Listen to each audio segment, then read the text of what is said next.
মৰমৰ ছাত্ৰ ছাত্ৰীসকল, তোমালোকক মোৰ DS মেথামেটিক্স ইউটিউব চেনেলটোলৈ স্বাগতম জনাইছোঁ।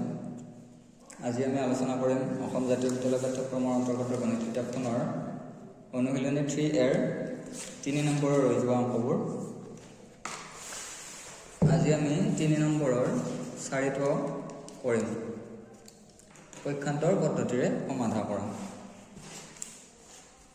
4টো কি আছে? 28x/4 28x/4 plus 2 is equal to -7 implies এইটো সংখ্যাটোক আমি সমান চিহ্নৰ সোঁফালে লৈ যাম। ইয়াত কি থাকিব? 28x/4 is equal to -7 plus 2 আছিলে, ইয়াত এইফালে গ'লে -2 হ'ব। implies ইয়াৰ পৰা কি পাম? 28x/4 is equal to -7 আৰু -2 লগ হৈ একেলগে কিমান হ'ব? -9। এতিয়া implies 28x ৰাশিটোক এই 4 সংখ্যাটোৰে হৰণ হৈ আছে, গতিকে হৰণ হৈ থকা ৰাশিটো যদি আমি সমান চিহ্নৰ সোঁফালে লৈ যাওঁ তেতিয়াহ'লে পূৰণ হৈ যাব। 28x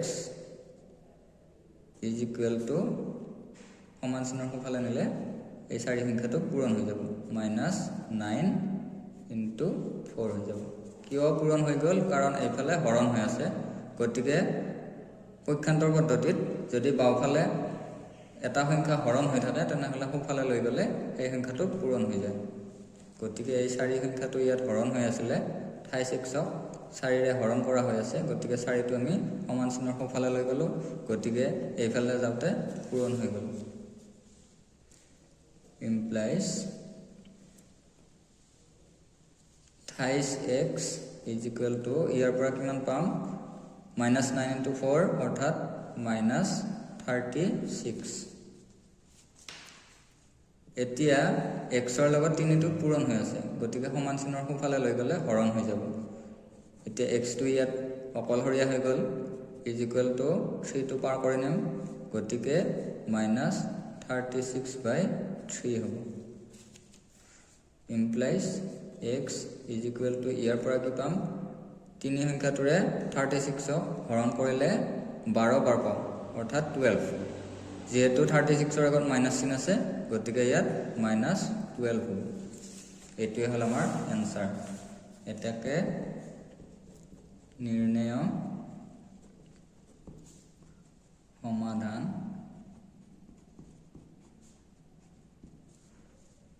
x is equal to -12।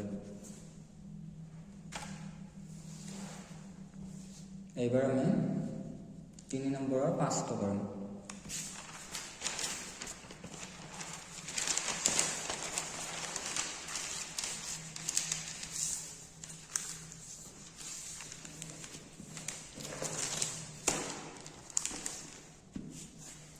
কি আছে? 1/2 × x 1/2 × x -2 is equal to 26 implies 1/2 × x এই 2 সংখ্যাটো সমান চিহ্নৰ সোঁফালে লৈ যাম, ইয়াত মাইনাছ আছে, গতিকে প্লাছ হৈ যাব, is equal to 26 + 2 implies 1/2 × x is equal to 26 + 2 is equal to কিমান পাম? 28 implies এতিয়া চোৱা 1/2 এই ৰাশিটো xৰ লগত পূৰণ হৈ আছে, গতিকে সমান চিহ্নৰ সোঁফালে নিলে হৰণ হৈ যাব। ইয়াতে xটো অকলশৰে থাকিলে is equal to 28ক 1/2ৰে হৰণ কৰিম, 1/2 implies x is equal to এতিয়া এই হৰণ হৈ থাকিলে আমি এইটো পূৰণ কৰি দিব লাগে। 28ক 1/2 ৰে হৰণ কৰা আছে, গতিকে পূৰণ কৰি লিখিলে আমি কি পাম ওলোটা হৈ যাব 28 ইনটু 1/2 আছে 2/1 হ'ব 2/1 অৰ্থাৎ 2 লিখিলেই হ'ল 1 টো তলত থাকিব তলত যদি 1 থাকে নিলিখিলেও হয় অৰ্থাৎ 2/1 হৈ আছে আমি 1 টো নিলিখিলেও হয় implies x is equal to কিমান পাম 8 দুগুণ 16 6 হাতে গলে 2 দুগুণ 4 একে 5 56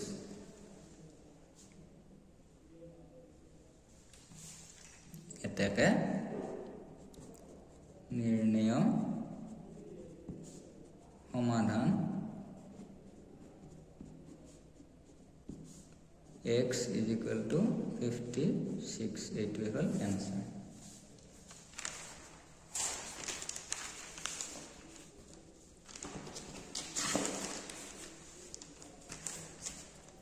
এবার 6 নম্বৰটো কৰিম 3 নম্বৰৰ 6 কি আছে 5p/14 5p/14 is equal to 75/42 ইয়াৰ পৰা কি কৰিম আমি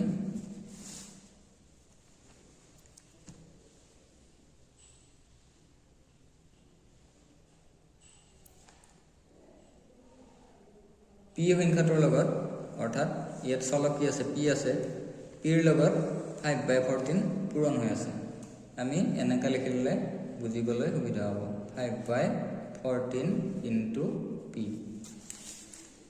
ওপৰত লিখা আৰু সাইডত লিখা একেটাই অৰ্থ হয় গতিকে এনেকা লিখিলে আমাৰ এতিয়া সুবিধা হ'ব বুজিবলৈ সহজ হ'ব ইজ ইকুৱেল টু 75/42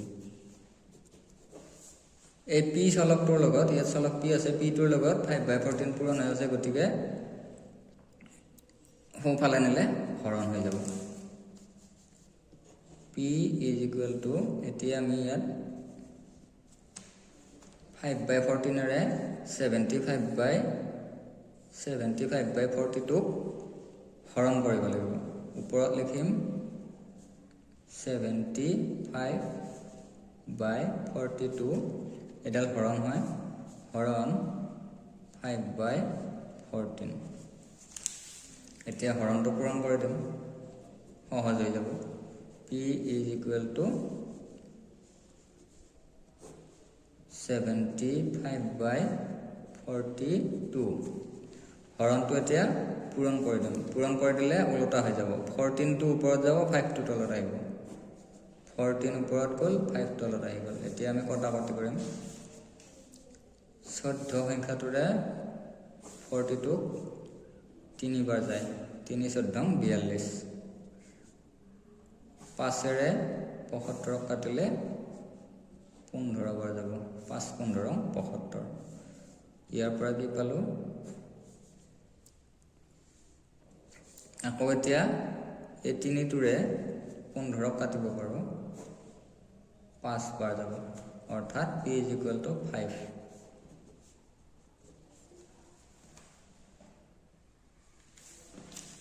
p ৰ মান 5 পালো এটোৱে হ'ল নিৰ্ণয় সমাধান এটাকে নিৰ্ণয় সমাধান p is equal to 5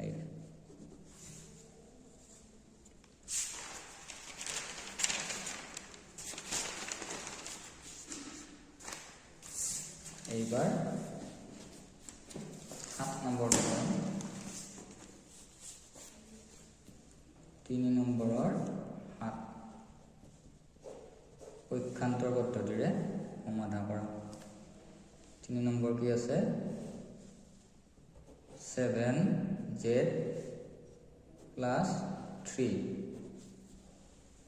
divided by 2 is equal to 19 implies ইয়াত কি আছে 7z plus 3 এই ৰাশিটো 2 ৰে হৰণ হৈ আছে গতিকে হৰণটো সোঁফালে লৈ গ'লে টু সংখ্যাটো পূৰণ হৈ যাব ইয়াত যিহেতু হৰণ হৈ আছে গতিকে সোঁফালে লৈ গ'লে পূৰণ হৈ যাব এতিয়া আমি কি লিখিম ইয়াত 7z plus 3 is equal to 19 into 2 ইয়াতে 2 টো হৰণ হৈ আছে সোঁফালে লৈ গ'লে পূৰণ হৈ যাব implies 7z plus 3 is equal to 19 into 2 মানে 38 implies এতিয়া কি কৰিম এই 3 সংখ্যাটো সোঁফালে লৈ যাম 7z is equal to 38 minus 3 3 টো ইয়াত প্লাছ আছে সমান চিহ্নৰ পৰা কৰি নিওঁতে মাইনাছ হ'ব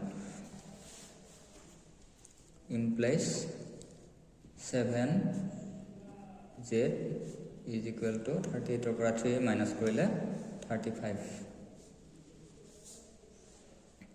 implies এতিয়া z ৰ লগত 7 টো পূৰণ হৈ আছে গতিকে সোঁফালে লৈ গ'লে হৰণ হৈ যাব z is equal to 35 by 7 ইয়াৰ পৰা কি পাম 7 আৰু 35 ক কাটিলে 5 পাম is equal to 5 z is equal to 5 7 লগত 5 পূৰণ কৰিলে 35 হয় গতিকে আমি 7 ৰে 35 কাটিলে 5 পোৱা যাব এটোৱে হ'ল নিৰ্ণয় সমাধান এটাকে